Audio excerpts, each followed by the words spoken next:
Girls aren't ignoring you because you're ugly. They're ignoring you because those brain-dead questions of yours make them want to run away right away. If every conversation you have dies faster than my patience with losers, then this part is for you. I'm going to give you 5 questions that can turn the whole situation around and make her start getting drawn to you naturally. Question 1. What's something you secretly love that most people would never expect? This question is strong because it does 3 things at the same time. First, it respects how complex she is. You're assuming she's not shallow, that there's a lot more layers inside her. Second, it gives her a chance to open up without feeling forced, without being put in a position where she has to answer just to get it over with. Third, it gently pulls her personal story out into the open. Instead of dry small talk, you've already put her personality on the table. When she answers, don't just nod and move on. React for real, tease her a little, show genuine curiosity. Interest doesn't come from the question alone. It comes from how you respond, from your eyes and the tone of your voice in that moment. Question 2. If money wasn't an issue at all, what would you be doing right now? This question changes the energy right away. She's no longer talking about her job. She starts talking about desires, dreams, and the things she secretly imagines. You're taking the conversation from surface-level reality into the world of imagination. And imagination is the strongest emotional fuel there is. If she says, "I'd travel the world," you can follow up naturally with, "Which country would you disappear to first and why?" That's when she starts painting pictures in her head, and you're right there inside those pictures with her. Most guys only talk about what's already in front of them. You're talking about what could be. That's the real difference. You're no longer competing on looks. You're competing on depth. And depth is what holds attention for the long run. It's what makes her remember you after the conversation ends. Question 3.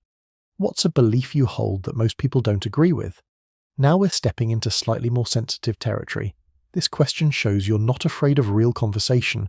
You're inviting her to share her own perspective, not just dry facts.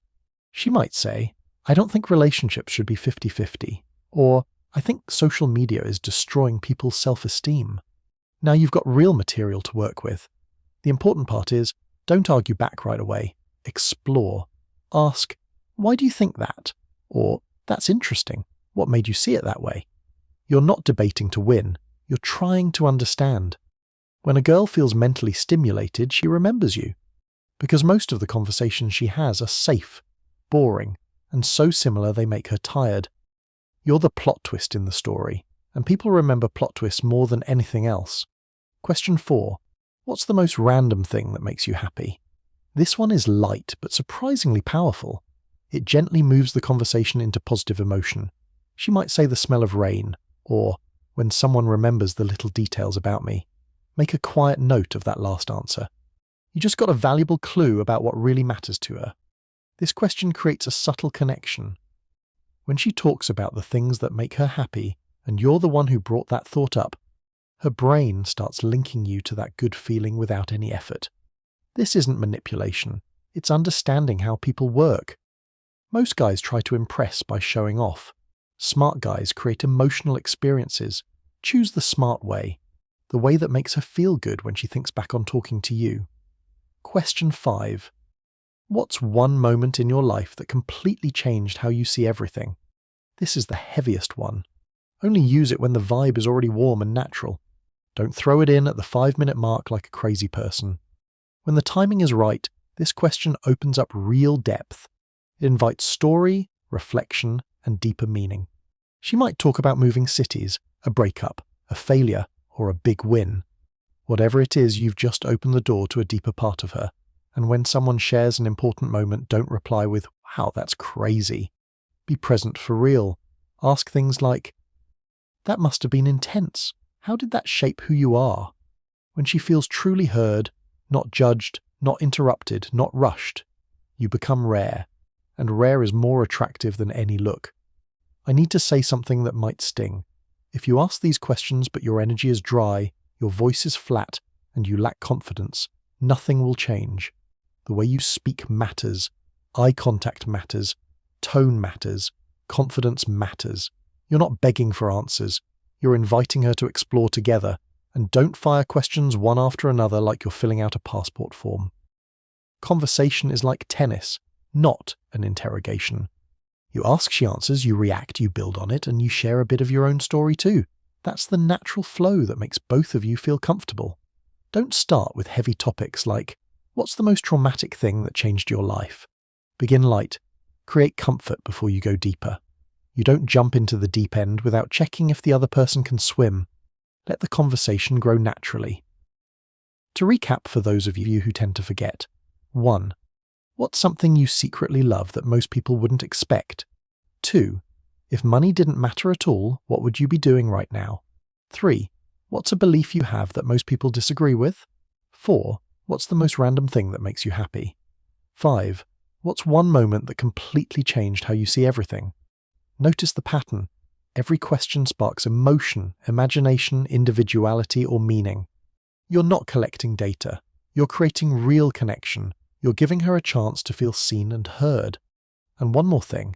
If she's still giving you dry answers to all of these, the problem might not be the questions. Sometimes she's simply not interested, and that's completely fine. You're not here to convince anyone. You're here to connect. The right person will lean in when you offer depth. The wrong person will give you one-word replies no matter what you ask. Don't chase. Upgrade yourself.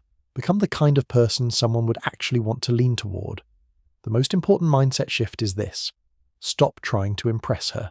Instead, be genuinely curious about her. When you're trying to impress, you're performing. When you're curious, you're engaging. Let her talk, let her expand, and let her feel interesting. Because the harsh truth is that most people don't feel seen in their everyday lives.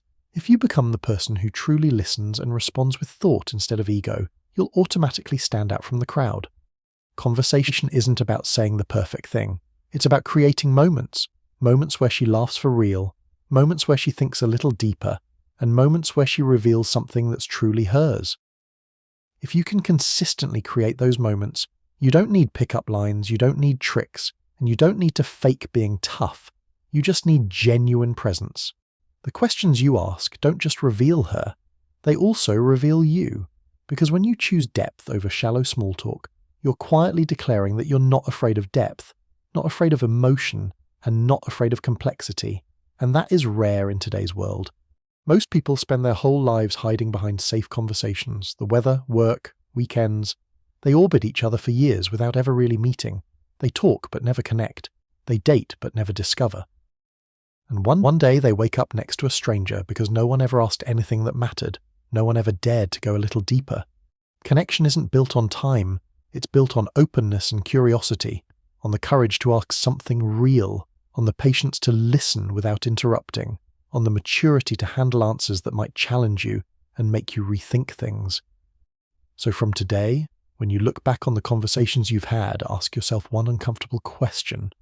Were you truly present, or were you just performing? Because the scariest thing isn't rejection. It's realizing you lived your entire social life on autopilot and never once dared to go deeper, never once truly met someone beyond the surface. For those of you who always ask for book recommendations on this topic, I recommend How to Win Friends and Influence People by Dale Carnegie. It sounds old-fashioned, like something your uncle would suggest, but this book is pure psychological gold. It teaches you the skill most men completely ignore, how to make people feel important in a genuine way. It shows you how to spark interest by focusing on the other person. It explains how to ask questions that make people open up naturally. And it explains why people love talking about themselves and how you can use that confidently and ethically, without being fake. The comment of the day goes to Net Calm. Thank you for putting it that simply. I'm going through a healing process right now, and yes, I feel every word. I'm proud of you for choosing to heal instead of hardening. That takes a kind of strength most people never talk about, and I truly respect that you chose that path.